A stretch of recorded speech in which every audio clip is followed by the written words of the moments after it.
本日はコスト削減とエンジニア転職潜在賞の採用、これを実現する、LinkedIn の効果的な運用方法という題でですね、SAP のタレントアクジションマネージャー前田洋介さんにお越しいただいております。まず簡単に私の方から自己紹介をさせていただきたいと思っております。私、森内文夫と申します。タリスマン株式会社の代表者でございまして、LinkedIn のアライアンスパートナーを弊社はしております。LinkedIn の法人プラン採用ソリューションの販売支援を行っておりまして、それ以外では採用業務代行、企業の採用ノウハウがちょっと足りないとか、それから工数がちょっと不足しているという場合にスポットで採用を代行しますというようなことをさせていただいております。ぜひウェビナーを聞いていただきまして、いいと思っていただけた場合には導入の具体的な検討をしていただければと思っております。よろしくお願いいたします。はい、本日のパネリスト、SAP ジャパンのタレントアクジションマネージャー前田洋介さんにお越しいただいております。前田さんは2010年から外資系人材紹介会社に入社をされまして、その後社内の採用担当の方にキャリアチェンジをされて、複数の企業、そしていろいろな職種の採用に貢献をされてきて、現在のポジションに至るというご経歴でいらっしゃいます。前田さん、簡単に自己紹介をお願いできますでしょうか。はい、承知しました。ありがとうございます。皆さんこんにちは。改めまして SAP ジャパンの前田と申します。本日はよろしくお願いいたします。今森内さんにもおっしゃっていただいたんですが、採用の業務に関しては2010年から、携わっておりまして、ちょっと職歴に関して転職が非常に多くてですね、本当にお伝えするのは恥ずかしいんですけど、最初はですね2010年に外資系の人材紹介会社に入りまして、そこから4年間ほどIT 企業さんの採用のお手伝いをしておりました。でその後ですね、RPO コンサルタントとして1年間 IT 企業さんに常駐させていただいてですね、そこで人事の方が端的に言うと面白いなというか、自分に合ってるなと思いまして、そこから、IBM アクサ生命を経て去年の11月に SAP ジャパンに入社しています。SAP ジャパンではですね、本当にいろんなポジション担当させていただいてるんですけど、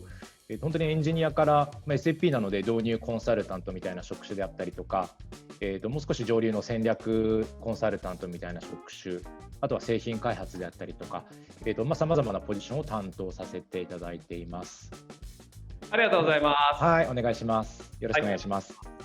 それでもう一方ですね、前回もお越しいただきました、LinkedIn ジャパンのアカウントエグゼクティブのレイアンさん。レイアンさんは日系メーカーの海外支社の営業部門を経て IT 企業の新卒ソフトウェアエンジニア年間120名の採用を5人のチームでされたという実績が終わりで、現在 LinkedIn でデータソリューション活用のご提案とかですね、そういったことをされていらっしゃいます。レイさん、よろしくお願いいたします。よろしくお願いします。そうですね、私もう新卒からいたメーカーはもう日本の企業で、日本の素晴らしいメーカーの製品を海外に提案してたんですけれども、今は変わって海外で普段使われている LinkedIn でどうやって採用するのか、どうやって LinkedIn のデータを活用するかっていう提案を日本で今しております。なので LinkedIn を検討するときって結構私の顔が出てきたりするのでどうぞよろしくお願いします。よろしくお願いします。ありがとうございます。それで本日のスケジュールなんですが、3つトピックがありまして、LinkedIn を使った候補者サーチ、それから2つ目が潜在層へのアプローチで、3つ目がコスト削減で、最後にまとめクロージングという流れになります。それではですね、早速パネルディスカッションの方に入っていきたいと思います。最初は全体感をつかむ質問ということで、前田さんの方にいくつかLinkedIn の利用、それから LinkedIn のメリット、どんなような使い方をされているのかみたいなところのご質問をさせていただきたいと思うんですが、まず最初のその LinkedIn、これまでどれくらい使ってこられて、採用の実績などどういったものがあるのかっていうのを簡単に教えていただければと思います。大体ですね、期間としては2010年にこの採用という業務を始めた時からもうすぐに使ってますので、10年ほど使用をさせていただいています。でちょっと先ほども申した通り、会社はちょっと転々としてしまっていて、それぞれの企業によってですね、使い方なんかもちょっと全く異なるんですけど、自身でいわゆるスカウトを送って採用につなげたっていうケースはそこまで多いわけじゃないんですけど、数十名っていう規模感になってくるかなと思います。ただ、採用に直接つながらなくてもですね、いわゆるリサーチのツールとしてもかなり活躍してくれているので、そういう意味で言うとこれまでの経験の中で重宝しているなというふうに感じています。ありがとうございます。今ちょっとリンクトインのメリットみたいなところもお話しいただいたと思うんですけれども、そのメリットに関しては、例えば募集団形成もかなり作ることができるところもありますかね。そうですね、はい、本当におっしゃる通りで、多分今日ご参加いただいている方っておそらく人事の方がメインかと思うんですけど、森内さんはエージェント業もされているので、ちょっと森内さんの前で言うことじゃないかもしれないんですけど、やっぱりエージェントさんに頼るっていうのも当然当社でもしてますし、前職以前でもしているんですけど、彼らがどれくらい当社のために動いてくださっているかっていうのは明確にやっぱり見えなくてですね、採用部門の人間と話すときに、じゃあどれくらいのアクションを取っていて、成果がもし出ていないんであればなんで出てないかっていう分析なんかしていくのは結構難しくてですね、そういう意味で言うとリンクトイン使って何人に送って何人くらい返信があって、こういうフィードバックでしたみたいな、詳細まできちんとお伝えできるっていうのは非常にメリットかなと思っていて、やっぱり主体的にアクションを採用として取っていけるツールとして非常に有力で、それが積極的な募集団形成をするっていう意味でもかなり優秀なツールかなというふうに思っています。なるほどですね。ありがとうございます。主体的アクションという言葉が出ましたけれども、本日転職潜在層をどういうふうに最終的に自社に来てもらうかっていうようなところのお話もありますので、そこら辺のお話を後ほどいろいろ深くお聞きできればなというふうに思っております。あとは最近今 SAP さんで採用の成功事例とか、なんか具体的に教えていただけることってありますでしょうか。そうですね、はい、ちょっと皆さんもそうかもしれないですけど、今年、コロナの影響もあってですね、4月くらいからかなりヘッドカウント数が限られてしまったっていうところもあるんですけど、それでも、その直前3月4月時期でですね、エンジニアの、若手の方を2名リンクトイン経由で採用させていただけました。あとは来年の採用に向けた、仕込みとかそういったこともされてらっしゃるんですかね。そうですね、はい、やっぱりリンクトインって多分転職活動していらっしゃる方ばかりではないので、中長期を踏まえた上で、タレントプール化していってナーチャリングしていって、将来の採用につなげていくってアクションも随時取っています。はい、ありがとうございます。それでは、早速ですがサーチ方法に関してのトピックでお話を進めていきたいと思うんですけれども、ここでも前田さんに具体的なサーチ方法お話をお聞きしながら、後半でレイさんにでもお願いできればと思っています。はい、よろしくお願いします。改めてそのサーチ方法につきまして前田さんの中でリンクトインをどのように使ってサーチをしているかということなんですけれども、まずポジションについては先ほどちょっとお話ありましたけれども、上流のシニア寄りのポジションが今は多いということですね。そうですね、はい、おっしゃる通りです。その戦略系とかパートナーレベルとか PM コンサル、そういったポジションになるのかなと思うんですけども、はい、過去の就業先では結構エンジニアの採用も、担当されていらっしゃる。そうですね、はい、そういう期間もあります。なるほどですね。部門との連携についてはリンクトインを使ってサーチをするときに、どういうふうにして正しい候補者を見つけ出すとかですね、全体と協力し合って、サーチ活動をするとか、その辺はいかがですか。そうですね、まず現在取っている施策っていう意味で言うとですね、当社だと APAC 全体でタレントインテリジェンスっていうチームを実は持っていまして、そちらのチームと、日本の人事と採用部門3部門で連携を取らせていただいておりまして、タレントインテリジェンスのチームはどちらかというとすぐに採用が必要な方のサーチっていうわけではなくて、中長期的にこの会社に必要になってくる人材の、ナーチャリングっていうところを専門にしていて、そういったディスカッションを部門と、人事と3つの部署の間で話し合いをした上で、タレントプールを作っていく。でみんな一丸となってその方たちを中長期で SAP を検討していただけるようにナーチャリングをしていくっていうような、やり方をとっています。なるほどですね。ナーチャリングという言葉が出ましたけれども、リンクトイン内でナーチャリングしていきたい、中長期的にアプローチをかけたい、その候補者層を、管理をしていくわけですね。はい、そうですね。それから、求人の計算についてはいかがでしょうか。はい。そういう意味で言うとですね、ちょっと僕も裏のロジックがどういうふうに働いているかっていうところを存じ上げていないんですけど、リンクトインさんと提携をさせていただいていて、API 連携をしているので、当社が使っている ATS にポジションをオープンするとですね、自動的にリンクトインに掲載をしていただけるような形になっています。そうですね、グローバルな候補者のトラッキングシステムですと、リンクトインにつながっていまして、でリンクトインの求人って面白いのが、求人の情報とその候補者のプロフィールの情報の文字マッチングをするので、似たような人たちにどんどんターゲティングされて表示されるようになりますし、その方たちのメールボックスにも届くようになってます。でナーチャリングが重要っていうことなんですけれども、実は会社ページに来ている方、もしくはすでに会社ページを見ている人たちに優先的にプッシュされたりするので、会社ページを作って情報発信をどんどんして、昔一度でもクリックしてくれている人がいれば、求人が出せれば優先的にその人たちに表示されるようになっています。はあ、なるほどですね。先ほど前田さんの方からタレントインテリジェンスという言葉ありましたけども、特にこういうテクノロジー系の候補者って取り合いなので、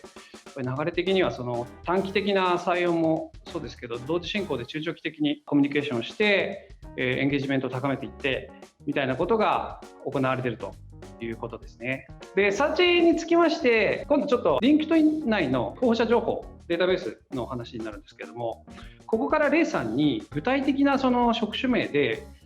どれくらいのその候補者対象者がいるかというようなところを、リンクトインの使い方とか機能をご紹介いただきながらやっていければと思うんですが、今日せっかくですのでチャットの方にご依頼をいただければ、それをもとにちょっとサーチのデモをしてみたいと思っております。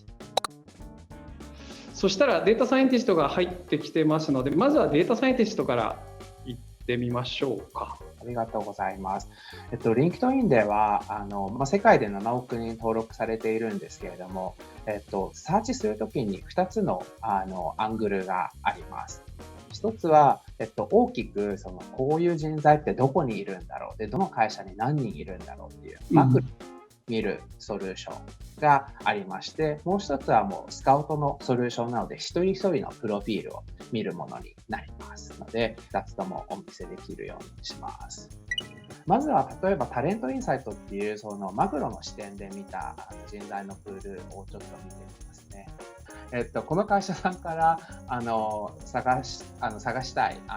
人たちっていう条件をスキルと、居場所を日本にフィルタリングして1回出してみました。こういうスキルを持っている人たちで、かつ日本にいる人何人いるかっていうマクロの視点で見てみますと、日本で25,000人リンクトインで登録されていて、すごく面白いことに 21% 去年1年で増えているっていうのが分かります。で、中長期的と短期的で取りに行くっていう視点があったと思うんですけども、このレポートで見るのは長期的に取りに行く場合のものになります。で、ここエンゲージした人材ってあるんですけども、リンクトインって情報発信しますと足跡が全部残るようになってるんです。なので、ここを何意味しているかと言いますと、データサイエンスのこういうスキルを持った日本にいる25,000人の人のうち5,600人エンゲージした人材っていうのはだいたい5分の1ぐらいですかね。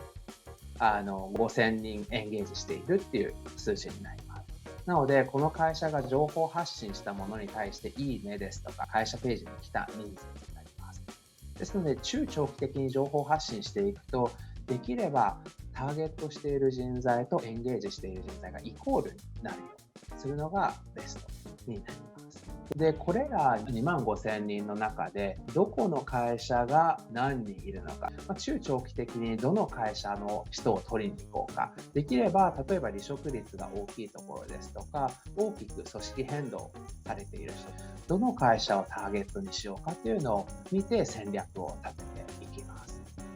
あと先ほど皆さんの投票の中で IT インターネットの企業さんが多いっていうのを拝見したんですけれども、実はもう IT だけに絞って採用する必要も全くなく、これらのスキルを持った人たちを一覧で見ますと、例えば電気製品もしくは人材サービスにいらっしゃるデータサイエンスの人たちは比較的スカウトされていないっていうのが LinkedIn のデータで分かりますので、IT 情報サービスでガチンコで取りに行くと需要が高くてすごくスカウトされているっていう人たちもいるので、どういうところだとそのガチンコで取るような状況にならないか、比較的取りやすいかっていうのを業界で見たりします。でこれが、中長期的な見方になりまして、これもエンゲージメントのデータになります。この会社さんがどれだけエンゲージされているのか、エンゲージされているのに対して求人の返信率はどれくらいか、Eメールの返信率はどれくらいかっていうのを常にデータサイエンスの人たちをターゲットをしていましたら、それをトラッキングしていきます。でいざ採用するぞってなりましたら、スカウトのツールに飛びます。そこが短期的なツールになるんですけれども、この候補者を表示っていうのを押せばそこに飛んでいきます。でお声掛けするときには、例えば2年目の人たちにお声掛けすると、今転職もしかしたらしているかもしれないっていう平均退職期間が出ているので、だいたい2年で違うポジションにデータサイエンスの方は移られているかなっていうのが分かりますので、2年目の方たちを優先的にお声掛けする。もしくはスカウトあまりされていないエリアっていうのが出てきているので、それを参考にするっていうことになります。でいざ採用するぞっていう短期的な施策になりますと、リクルーターっていうスカウトの画面に飛びまして、先ほどの条件が残ったままになります。でお声掛けするときは、この2万7,000人の人たちの中からどんどんお声掛けすることもできますし、会社名であったり、会社規模であったり、業界であったりっていうのを絞ってお声掛けして、スポットライトにあるところを優先順位とつけてお声掛けします。例えば今転職したいっていうふうに言われている方が3,700人いるので、まずここに絞ってお声掛けするですとか、採用ブランドにエンゲージ、発信している情報に対してエンゲージしてくれている人、いいねとかクリックしてくれている人なんで、何かしら会社については会社に関して興味ある人だなっていうのが分かります。こういうのでどんどん絞ってお声掛けするような形になります。前田さんどうですか？実際これ教科書通りのやり方なんですけど、実際どうやられてますか？いや、もうすごいいいですよね、これ本当に。最近ですよね、これ多分できたと。そんな昔からあるわけじゃないですよね。そうです、そうです。タレントインサイトは2年前くらいにできたてほやほやのものですね。そうですよね。やたらデータ言ってくる部門のマネージャーなんかも、特にコンサル系とかってうるさいので、うるさいのでってあんまり言っちゃいけないですけど、なんか要求が高いのでですね。そう、要求が高いんで、この会社でどれくらいいてとか、そういう話を結構昔リンクトインで一個一個確認してって、自分の会社の所属人数って分かるじゃないですか。そこ VS リンクトインに登録している人数の割合とかを結構出して、だいたい2対1なんで、この会社にも何人くらいの社員、この部署に何人くらいの社員がいますよねみたいなデータを結構マニュアルでいろいろと昔頑張って作ってたので、これあると本当にほぼ一発で出てきますよね。そうですね。かつこれ実はレポート作成して社内で共有できるので、そのマネージャーの方たちが自身でフィルタリングして、じゃあ自分たちが要求しているのちょっと言い過ぎなんだ、全然いないんだマーケットでっていうのは理解してもらいやすいかなと思います。ありがとうございます。まさにその前田さんおっしゃるように、戦略を補足する、データで徹底をする上でいろいろ補足してくれるような情報にもなると思うんですけど、例えばこういうものってこれまでExcel で、例えばアルバイトとかパートとか、派遣の方を使って情報をまとめてたっていうふうに考えると、こっちにこう切り替えることで、時間の節約にもなるし、コストも人件費からこっちに変わるっていうような考え方をすると、そういう意味では代替の形になるかもしれないですね。より正確に出るかもしれないですし。ありがとうございます。そうしましたら、このサーチに関するトピックは一旦ここで終了しまして、次、ここから今度は潜在層にアプローチするというところで、お話を進めていければと思うんですけれども、ここからはその前田さんの方に実際に候補者の方にスカウトを打つその場面の情報共有をいろいろしていただければと思うんですけれども、最初に前田さんの方から、実際にお声掛けをするときにどんなスカウト文面を使うのかということを今日はちょっと簡単に作っていただいているものを見せていただけるということで、はい、皆さんあんまり期待されても本当に短い大した文章じゃないのでちょっと恥ずかしいんですけど、少々お待ちください。レイさん、その間に、今、チャットで入りまして、このタレントインサイトが使えるプラン名が知りたいです。ありがとうございます。もう普段ご契約いただいているお客様に対して、プラスアルファでタレントインサイトをつける、ライセンス数をつけるっていう形になりますので、特にプラン名は設けてないです。じゃあタレントインサイトっていうふうに言えば分かると、はい、そうですね。はい、ありがとうございます。ご質問ありがとうございました。ありがとうございます。はい。でですね、これが別に必ずしも正しいっていうわけではなくて、これが基本形で、あとは相手方のシニオリティであったりポジションであったり、そういったところによっていろいろ変えていくんですけど、まずリンクトインで送るときに必ず気をつけていることがあって、相手方がなんていうんですかね、転職活動をもうしていない前提、もう全員が潜在層っていう認識でまずはアプローチをして、このお電話で10分以内でご挨拶と情報交換みたいなところを入れることによって、なるべく相手から返信が返ってくる、返信のハードルを下げるっていうところを、このスカウト文面に限らずリンクトインでアプローチするときには心がけています。で、実際これで返信があってお時間もらうと10分って言ってても、実際は皆さん10分で切らないので、実際は30分話しているっていうのが多分平均的で、なんなら1時間くらい話すことなんてざらにあるので、ここはあくまで最初の返信率を高めるっていう理由でこれやっています。なるほどですね。次のステップというのは実際にお話をされるわけですね。そうですね、はい。でこれ申し上げた通りちょっとケースバイケースで、事前に例えば部門のマネージャーとその送るプロファイルに関してアラインを取っておいて、例えばうちの事業部長の何々が話したいと言っていますみたいなことを書くとか、そういうケースっていうのはあるんですけど、基本的には人事側、私がお話を最初させていただくことが多いです。なるほどですね。ちなみになんですけども、実際お話をしてみて、でそこに反応してくださる方々っていうのは、純粋に情報収集っていう方もいらっしゃると思うんですが、中にはちょうど今、ちょっと考えてるというか、なんかいい案件があったらみたいな方もいると思うんですけども、はい、その割合ってイメージ的に、職種によっても違うかもしれませんけど。そうですね、ちょっと明確なデータは取ってはいないんですけど、イメージ的には半々くらいじゃないかなと思っています。なるほどですね。はい。で、大体半分の方はちょっと興味があって、場合によっては、その内容であればちょっと進めてみたいという方もいらっしゃると。で、そうじゃなくて、あくまでも情報収集というか、そういうような形で会いに来ましたという方もいると。はい、そうですね。はい。で、興味が今すぐっていう方ではない場合には、どんなお対応されるんですか、その後。はい。実際のツールはちょっとその会社さんによってそれぞれなので別なんですけど、じゃあ今じゃないですとかっていう方に関しては、タレントプールっていう形で、きちんと情報を貯めていくっていう作業をしていて、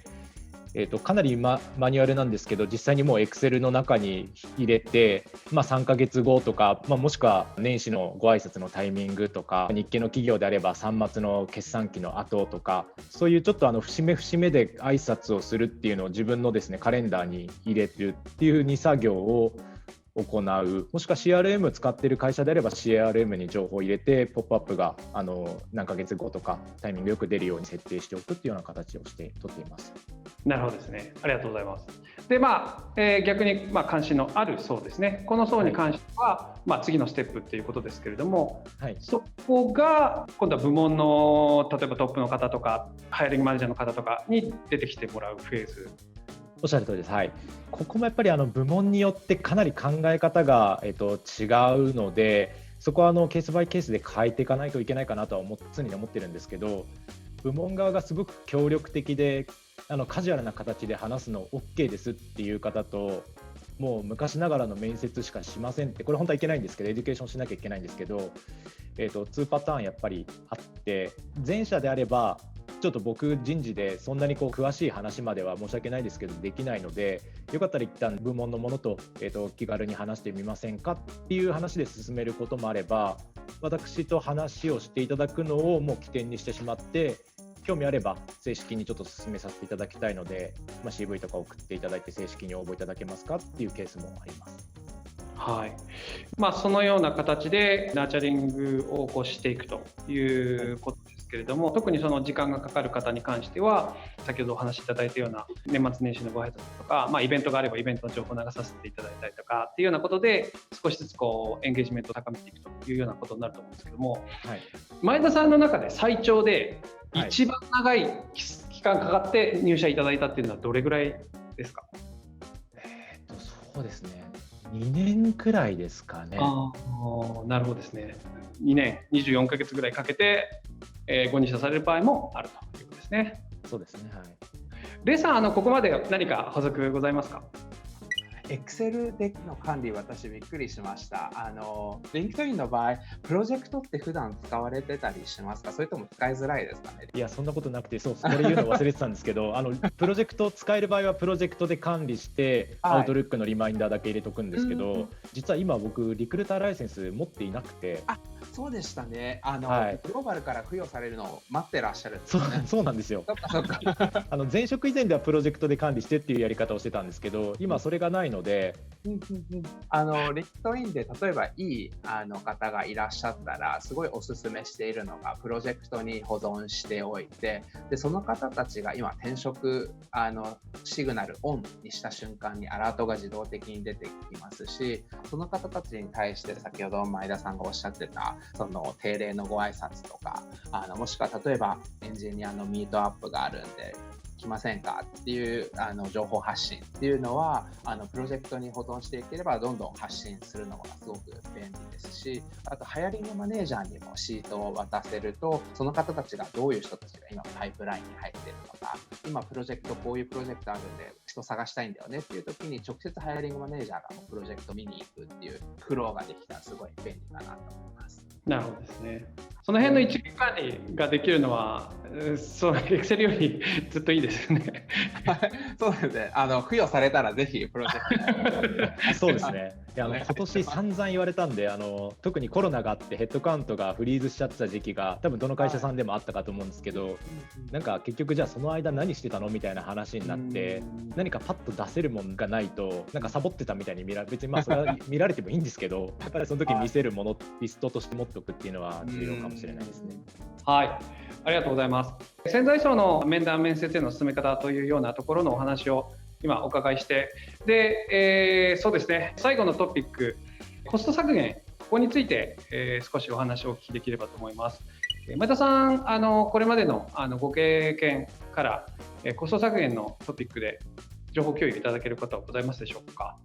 はい、申した通りちょっと所属していた会社によってリンクトインの使い方っていうのがそれぞれ異なっていたんですけど、一時期ですね、本当にダイレクトリクルーティングのチームを持っている時がありまして、約半年間本当にもうダイレクトリクルーティングだけにフォーカスしていいっていう時期が実はありました。で人事の方だともう本当にあるあるだと思うんですけど、採用以外の人事のバタバタした雑務って言っちゃいけないのかもしれないですけど、そういうことに忙殺されて本来時間を使わなきゃいけないその採用候補者と話す、ハイリングマネージャーと話すみたいな時間が作れないケースって多々あるんですけど、その期間に関してはそういうことが一切免除されていて、ひたすらスカウトを送ってひたすら候補者と話して OK っていう時期がありましたと。その時に、IT の企業だったんですけど、エージェントフィー当時 35% でほとんどのエージェントさんと契約をさせていただいていて、半年間で、僕が担当した方で20名の採用に成功しました。で平均年収がだいたいその時、850万くらいだったので、計算するとだいたい6000万くらいのコストメリットが出ているっていうことになりました。でその時はですね、実は僕ともう1名の2名体制のチームでもう1名の、相方っていうわけじゃないですけど、もうやっぱり同じくらいの数採用していたので、コストだけを考えると大体本当に1億円プラスの削減で、そこからリンクトインにお支払いしている金額分はもちろんマイナスするっていうことになると思うんですけど、そういったきちんとフォーカスしてその業務に費やす時間さえ作れれば、それくらいの削減、採用のボリュームにもよると思いますけどっていうのが十分可能なんじゃないかなと思います。ごめんなさい、1点だけ補足で、リンクトインだけではないです。リンクトインがメインではあったのは間違いないんですけど、リンクトインプラス他のダイレクトリクルーティングのツールも使ってました。その他の媒体との比較みたいなコストの比較とか、その辺のお話って何か？はい、そういう意味で言うと、ちょっと今のリンクトインのリクルーターライセンスおよび先ほど見せていただいた、タレントインサイトがいくらくらいで今出ているのかっていうの僕もちょっと正直存じ上げないんですけど、ただコストっていう意味で言うとリンクトインさんが圧倒的に安いです。リーズナブルです。ただ工数も正直言うと他の媒体、転職媒体と比較してっていう意味ですけど、やっぱり工数もかかるっていうのは実はデメリットとして僕はあるかなと思っていて、そこの体制をどういうふうに人事の中で作っていくかで、作れないんだったら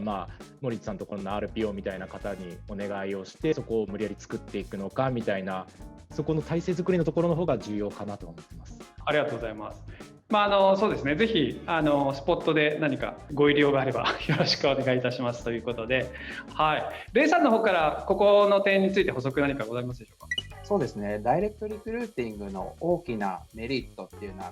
採用のパワー、採用のノウハウを自社に持ってくることができるので、例えば今後スケールするときにもっとやりやすいっていうのと、コストが下がるっていうことなんですけれども、もともとエージェントさんにお願いしていたいろんな大変なやり取りを自社に持ってくるっていうことがあるので、そのリソースを事前に確保できるかどうかできなければどうするか、 RPO さんの例えばタリソンさんにお願いするか、自社で例えばもう1人専属で採用するかというのを事前にリソースを獲得しておかないと採用は成功できないので、そのリソースっていうのはすごく重要っていうのは前田さんのおっしゃっている通りかなって思います。で、何人採用できて、誰にエンゲージできて、で採用単価いくらかっていうのは、リンクトインご契約がありましたら、実は振り返りで毎回するんですけれども、リソースがなかったからちょっと残念だったっていう結果もありますし、リソースすごいたくさん使っていただいて、もうフル活用していただいたので、たくさん採用できたっていうハッピーな状況も両方とも結構あります。リソース確保できるかどうかが結構重要かなと思います。なるほどですね。この辺の事例につきましては、レイさんもたくさんお持ちでいらっしゃるので、個別でお話を進められたいという企業様いらっしゃいましたら、ぜひご連絡いただければと思います。はい、ありがとうございます。それではまとめの方に入っていきたいと思いますけれども、本日はサーチの具体例、それから潜在層の進め方、そしてコスト削減、この3つがトピックとしてありましてお話をいただきましたけれども、レイさん、前田さんの方で何か補足されたいことってございますか？はい、いいですか、1点。今アンケート結果の中でエグゼクティブ層のっていうのがあったので、1点だけお伝えするとですね、この使い方がレイさん的にちょっと正しいのかわからないんですけど、リンクトインでお名前とかだけをサーチした上で、例えばリンクトインってアカウントだけ作ってるけどあんまり見てないですっていう方も、残念ながらいらっしゃいます。なので、そこで名前の情報、その方がどこに所属していてどういうタイトルでやっているかっていう情報を、収集した上で、その方の会社の E メールアドレスっていくらでも調べればアットマーク以降が何になってるかとかって分かるじゃないですか。ファーストネームドットラストネームアットマーク何々カンパニードットコムみたいなのを想像して、そっちにメールを送るみたいな作業も実はやって結構いて、でこれがいいか悪いかって多分会社さんによってはそういう直接のスカウトはするべきではないみたいな会社さんで多分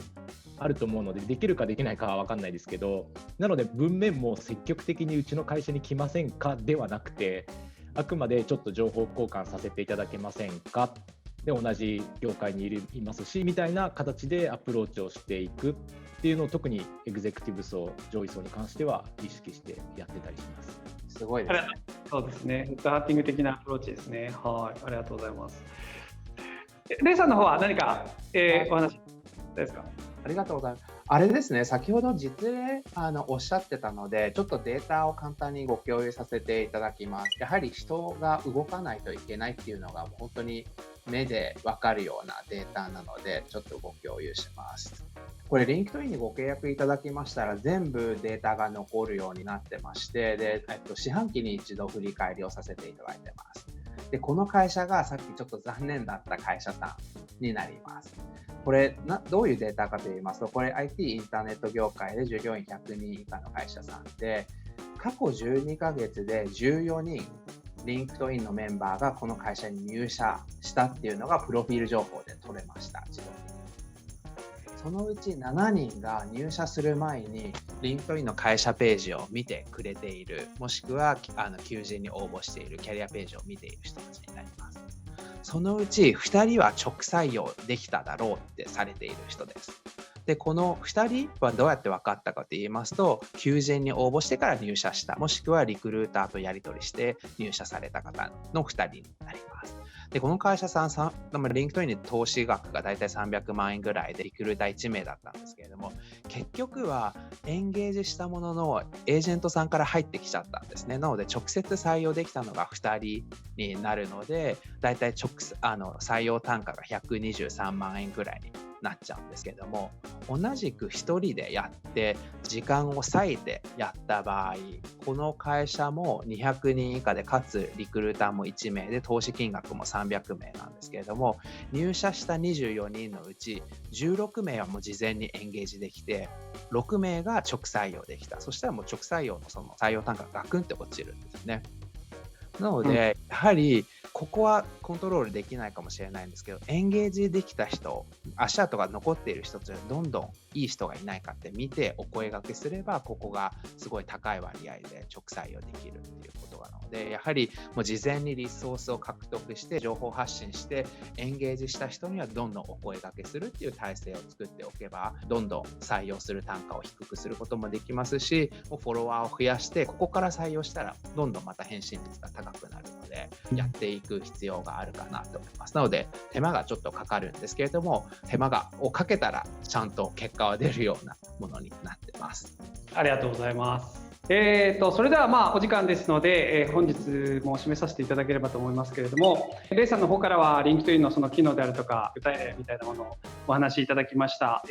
SAP の前田さんの方からは、今日タレントインテリジェンスという言葉出ましたけれども、やっぱり中長期的に、特にこのエンジニアの競争の激しい採用では中長期的に育てていくということと、もう一つは直接短期的に声をかけてですね、どんどん採用していく。そのためには他の作業をせずにスカウトだけに集中したみたいなお話もありましたけれども、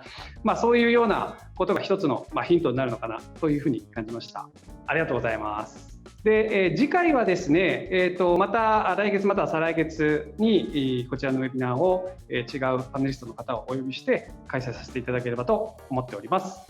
で、最後に、タリスマン株式会社、先ほど前半でですねお話しさせていただきました通り、LinkedIn の、